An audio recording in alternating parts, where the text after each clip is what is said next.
नमस्कार विद्यार्थियों, आज हम सभी हिंदी व्याकरण का एक बहुत ही महत्वपूर्ण पाठ पढ़ेंगे जिसका नाम है समास। परीक्षा की दृष्टि से आपसे 3 अंक के महत्वपूर्ण प्रश्न इस पाठ से पूछे जाएंगे, इसलिए ध्यान पूर्वक इस पाठ को पढ़िए। सबसे पहले इस पाठ में हम समास के बारे में जानेंगे कि समास कहते किसे हैं।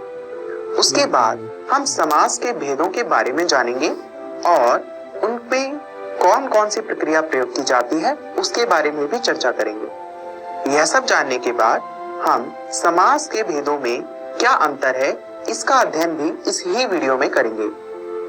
आइए शुरू करते हैं इस पाठ को। स्क्रीन पर दिए गए चित्रों को ध्यानपूर्वक देखिए।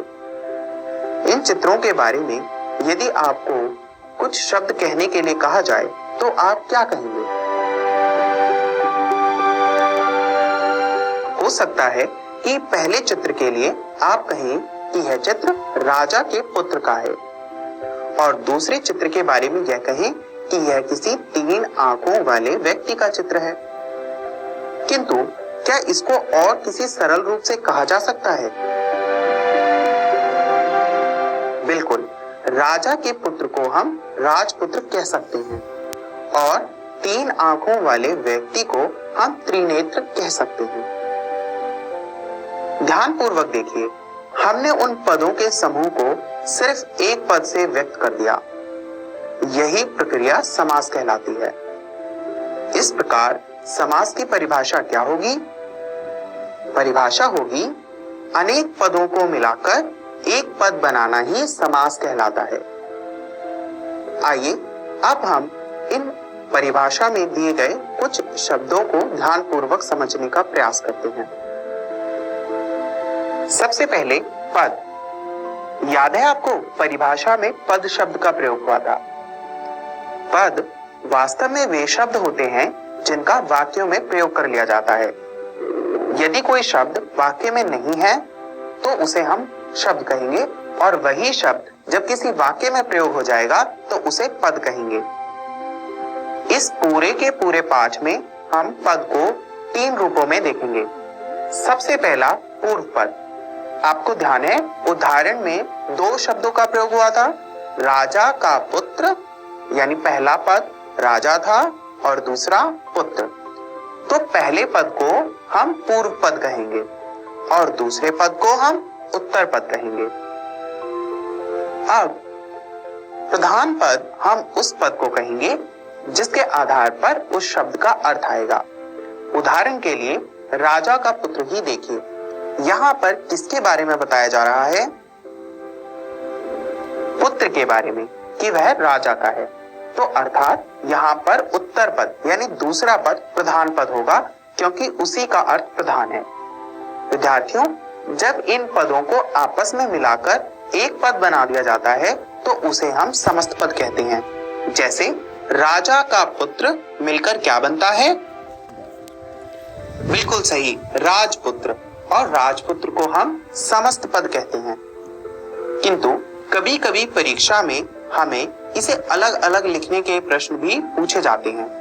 ऐसी प्रक्रिया को हम विग्रह कहते हैं। यानी राजा का पुत्र विग्रह है और राजपुत्र समस्त पद। इन सभी पदों को या इन सभी शब्दों को हम जब समास के भेदों का अध्ययन करेंगे तो और ठीक प्रकार समझते हुए चलेंगे। अब हम समास के भेदों का अध्ययन करते हैं। विद्यार्थियों, समास के 6 प्रमुख भेद होते हैं जिसका अध्ययन हम इस वीडियो में करेंगे। सबसे पहले अव्ययी भाव समास, दूसरा तत्पुरुष समास, तीसरा कर्मधारय समास, चौथा द्विगु समास, पांचवा द्वंद्व समास और छठा बहुव्रीहि समास। आइए विद्यार्थियों, अब एक एक करके इन सभी भेदों का अध्ययन विस्तार पूर्वक करते हैं। सबसे पहले अव्ययी भाव समास। अव्ययी भाव समास में जैसा कि शब्द से ही पता चल रहा है अव्ययी भाव यानी अव्यय होगा। आइए इसकी परिभाषा देखते हैं। परिभाषा है जिस समास में पूर्व पद प्रधान होता है और अव्यय होता है उसे अव्ययी भाव समास कहते हैं। पूर्व पद यानी पहला पद प्रधान होगा और वह अव्ययी ही होगा। ठीक है, आइए उदाहरणों से हम इसे समझने का प्रयास करते हैं। सबसे पहले यथाशक्ति। इस समस्त पद में आप देखेंगे दो प्रकार के शब्द प्रयुक्त हुए हैं। शक्ति के अनुसार, यथा शक्ति। यहां पर यथा जो है वह अव्यय है और पूर्व पद है और यही प्रधान पद भी है। इस प्रकार जो समस्त पद है वह भी अव्यय बन गया है। हम कह सकते हैं कि अव्यय भाव समास में पहला शब्द यानी पूर्व पद अव्यय होगा और वही प्रधान होगा और उनसे मिलने वाले जो शब्द हैं वह भी अव्यय बन जाएंगे। आइए अब दूसरा उदाहरण देखते हैं। प्रतिदिन। प्रतिदिन में विद्यार्थियों अव्यय कौन सा शब्द है? बिल्कुल सही, प्रति, और वही पूर्व पद भी है।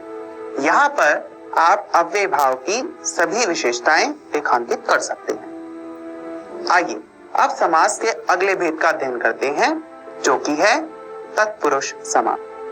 तत्पुरुष समास में हमेशा कारक विभक्तियों का प्रयोग होता है। कारक विभक्तियां क्या होती हैं? विद्यार्थियों, आपने कारक का अध्ययन किया हुआ है, उसमें प्रयोग होने वाले चिन्ह कारक विभक्तियां कहलाती हैं। उसको ध्यान रखते हुए हम इस भेद का अध्ययन करेंगे। तत्पुरुष समास की परिभाषा होती है कि इस समास में उत्तर पद प्रधान होगा और समस्त पद बनाते समय जितना भी वाक्यांश में कारक चिन्हों का प्रयोग है वह खत्म हो जाएगा, यानी कारक चिन्हों को हटा दिया जाएगा। दो विशेषताएं तत्पुरुष समास में होंगी। पहला होगा कि उत्तर पद यानी जो वाक्यांश है उसका अंतिम पद जो है वो प्रधान होगा, और दूसरी विशेषता यह होगी कि जब हम उसका समस्त पद बनाएंगे तो उसमें कारक चिन्हों का लोप हो जाएगा, कारक चिन्ह हटा दिए जाएंगे। आइए उदाहरणों से इसे समझते हैं। सबसे पहला उदाहरण देखिए, राजपुत्र। राजा का पुत्र। यहां पर आप देखेंगे का जो है वह कारक चिन्ह है। इसमें कौन सा कारक है? इसमें संबंध कारक है, और जब हमने इससे समस्त पद बनाया है तो हमने कारक चिन्ह को हटा दिया है, और इस प्रकार हमें शब्द क्या प्राप्त हुआ है? राजपुत्र। राजपुत्र में आप देखेंगे उत्तर पद यानी दूसरा पद प्रधान है, क्योंकि किसके बारे में बताया गया है कि वह राजा का है? वह पुत्र है जिसके बारे में राजा का संबंध बताया गया है। आइए अगले उदाहरण को देखते हैं। यहाँ पर देखिए, पाठशाला। पाठशाला का अर्थ है पाठ के लिए शाला। यहाँ पर आप देखेंगे के लिए जो है वह कारक चिन्ह है और वह पाठ का संबंध शाला से जोड़ रहा है। यहाँ पर आप देखेंगे जब हमने समस्त पद बनाया तो हमने कारक चिन्हों को हटा दिया। इस प्रकार तत्पुरुष समास में दो चीजों का ध्यान रखना है, उत्तर पद की प्रधानता और कारक चिन्हों का हटाना। विद्यार्थियों, समास का अगला भेद है कर्मधारय समास। इस समास की परिभाषा है कि जिस समास में विशेषण और विशेष्य का तथा उपमेय और उपमान का संबंध होता है उसे कर्मधारय समास कहते हैं। विशेषण और विशेष्य क्या होते हैं? विशेषण वे शब्द होते हैं जो किसी वस्तु विशेष की विशेषता बताते हैं, और विशेष्य वे शब्द होते हैं जो कुछ विशेषता बताई जाती है, उसे विशेष्य कहते हैं। इसी प्रकार जिस वस्तु की तुलना की जाती है उसे उपमेय कहते हैं, और जिस वस्तु से तुलना की जाती है उसे उपमान कहते हैं। उदाहरण के आधार पर इसे समझने का प्रयास करते हैं। सबसे पहला, महावीर। यहाँ पर देखिए वीर के बारे में बताया गया है कि वह महान है। यहाँ पर वीर की विशेषता है कि वह महान है। इस प्रकार यहाँ पर विशेषण और विशेष्य का संबंध बताया गया है। यहाँ पर विशेष्य है वीर और विशेषण है महान। इसके बाद अगले उदाहरण में है मुख चंद्र। यहाँ पर उपमेय और उपमान का प्रयोग है। मुख की तुलना किससे की गई है? चांद से की गई है, इसीलिए यहाँ पर मुख है उपमेय और चंद्र है उपमान। अगला समास है द्विगु समास। विद्यार्थियों, यह समास बहुत ही सरल है। इसकी परिभाषा देखिए। जिस समास में पूर्व पद संख्यावाचक होता है, संख्यावाचक यानी संख्या के बारे में बताता है, उसे द्विगु समास कहते हैं। उदाहरण से समझने का प्रयास कीजिए। सबसे पहले यहाँ पर देखिए, समस्त पद है त्रिभुवन। त्रि मतलब क्या होगा? तीन, और भुवन यानी क्या होगा? भवन। और इसका जो विग्रह हम करेंगे तो क्या होगा? तीन भवन का समूह। यहाँ पर पूर्व पद क्या है? संख्यावाचक, इसीलिए यहाँ पर द्विगु समास है। दूसरे उदाहरण को देखिए।